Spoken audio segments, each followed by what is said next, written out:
हाय, cabin crew बनना चाहते हो पर पता नहीं कहाँ से शुरू करें? Then this video is for you.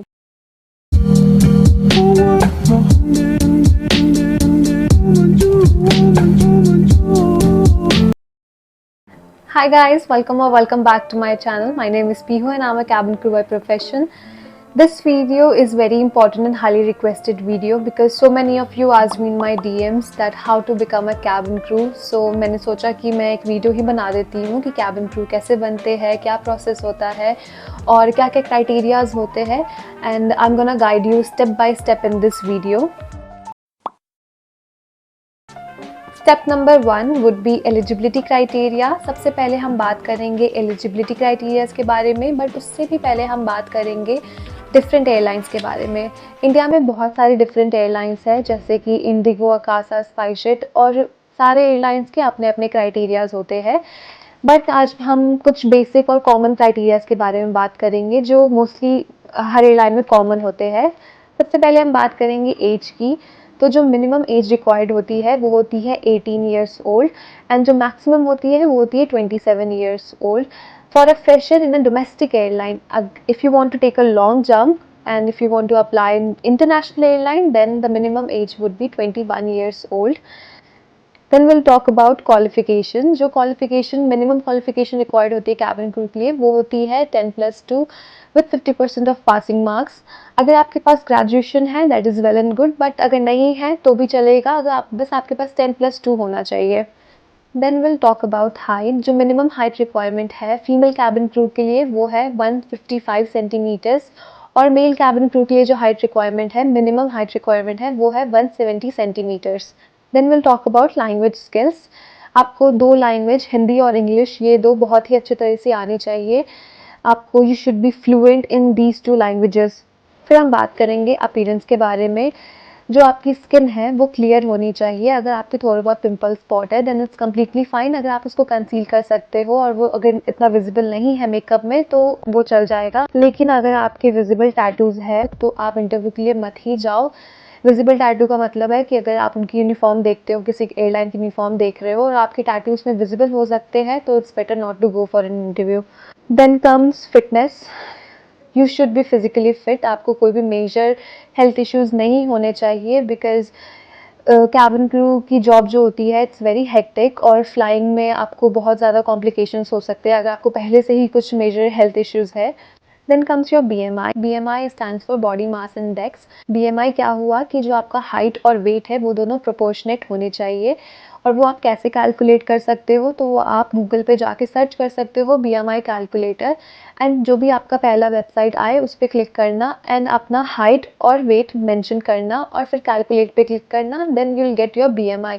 तो जो मिनिमम BMI रिक्वायर्ड है for female cabin crew is 18 to 22. Maximum जो है वो 22 है और मेल के लिए जो मिनिमम रिक्वायर्ड है वो है 18 टू 25. कुछ एयरलाइंस जो है वो मैक्सिमम 25 भी लेती है for female cabin crew but mostly airline 18 to 22 का रेंज ही चूज़ करती है. Then comes your documents. आपके पास कौन से डॉक्यूमेंट्स होना ज़रूरी है. तो आपके पास 3 डॉक्यूमेंट्स होना बहुत ज़्यादा ज़रूरी है. First is your Aadhaar card, then PAN card and then passport. Passport is necessary. अगर आपके पास पासपोर्ट नहीं है तो आप प्लीज़ अप्लाई कर दो पासपोर्ट के लिए. और अगर आपका रिसेंट में कोई इंटरव्यू है तो आप पासपोर्ट जब आप अप्लाई करते हो तो आपको एक नंबर दिया जाता है. वो नंबर आप उनको शो कर सकते हो that you have applied for passport. और जो आपकी ट्रेनिंग होती है वो 3 मंथ्स की होती है तो उतने टाइम में आपका पासपोर्ट आ जाता है तो उसका इशू नहीं होगा. बट अगर आपके पास नहीं है, बिल्कुल भी नहीं है पासपोर्ट, तो आप प्लीज़ उसके लिए अप्लाई कर दो.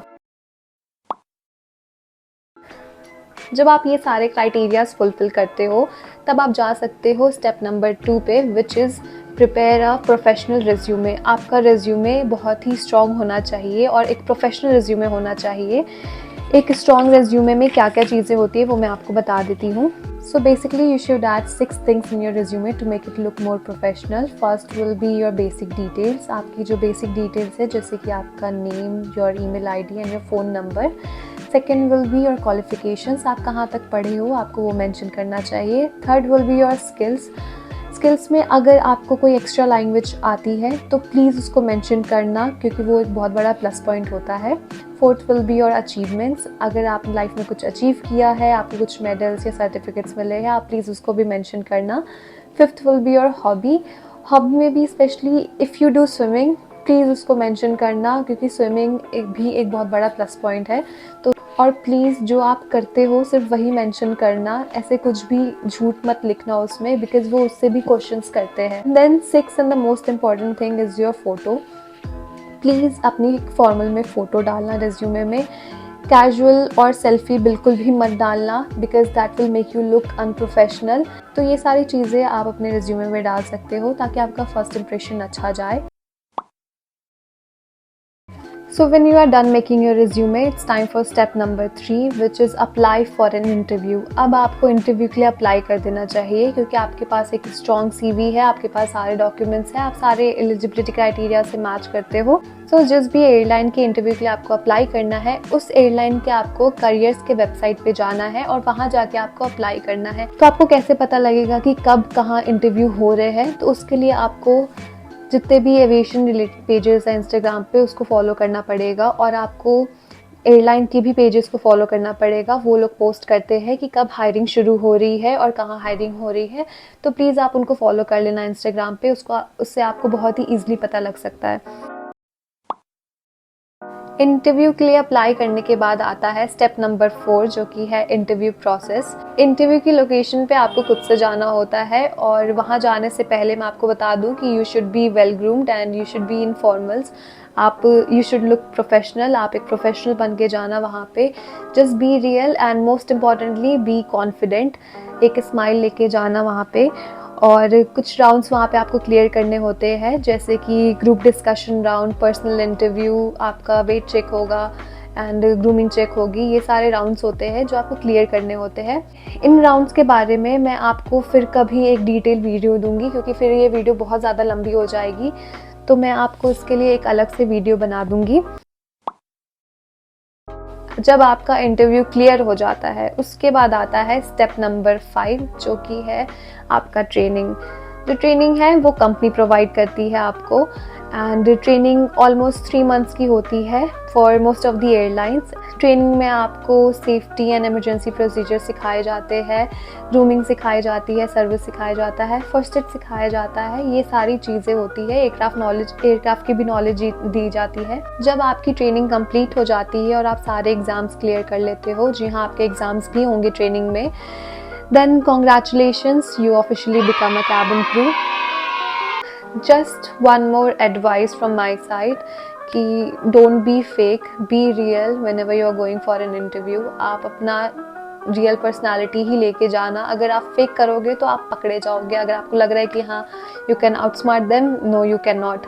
And also they don't just check your knowledge, they'll check your communication skills, your confidence, your attitude, and most importantly your smile. So don't forget to smile, and I wish you all the very best. I hope मैंने आपके doubts clear कर दिए होंगे। अगर आपको still कोई doubt है तो please comment below. I'll try my best to solve them. And if you found this video helpful, please like, share and subscribe. And thank you so much for watching, guys. Thank you. Bye bye.